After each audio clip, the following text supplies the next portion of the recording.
Okay. Oo. Game na po. Sige. Ay, Han. O, Nano. Ay, pagpangan, Tagalog na lang. Yan ang mo. Ano. Kasi siguro masaya ka na ngayon. Namit mo na yung dream mo. Dream boy mo. Oh. Oh. Nasa ano ka na ngayon? Papunta ka na sa ibang klaseng pagbuhay. Oh. Ano ko? Sana huwag kang makalimot sa amin pag may pamilya ka naan. Saka lalo na mahalin mo rin si Joby.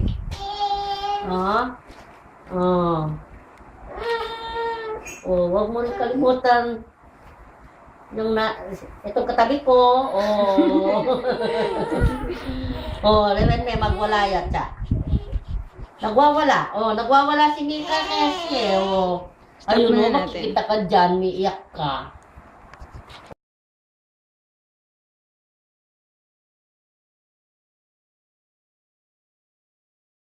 Sis,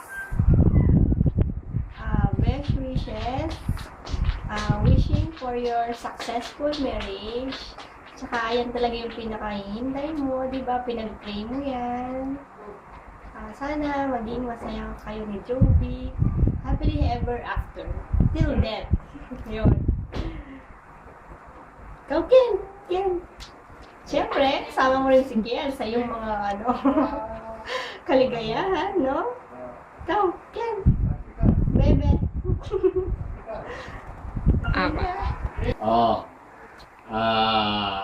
Good day sa inyo, Pam at saka si Jobit. Congratulate ko kayo sa inyong wedding day.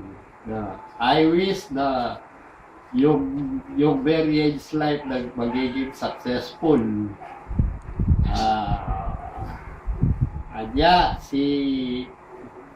Si Jobit, baka mamahalin mo.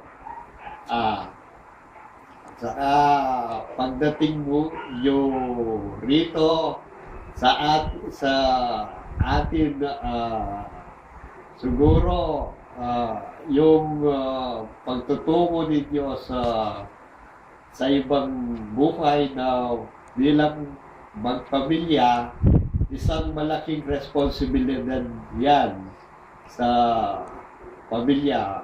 Siguro kayang-kaya nyo bilang magpapamilya yung responsibilidad na yan.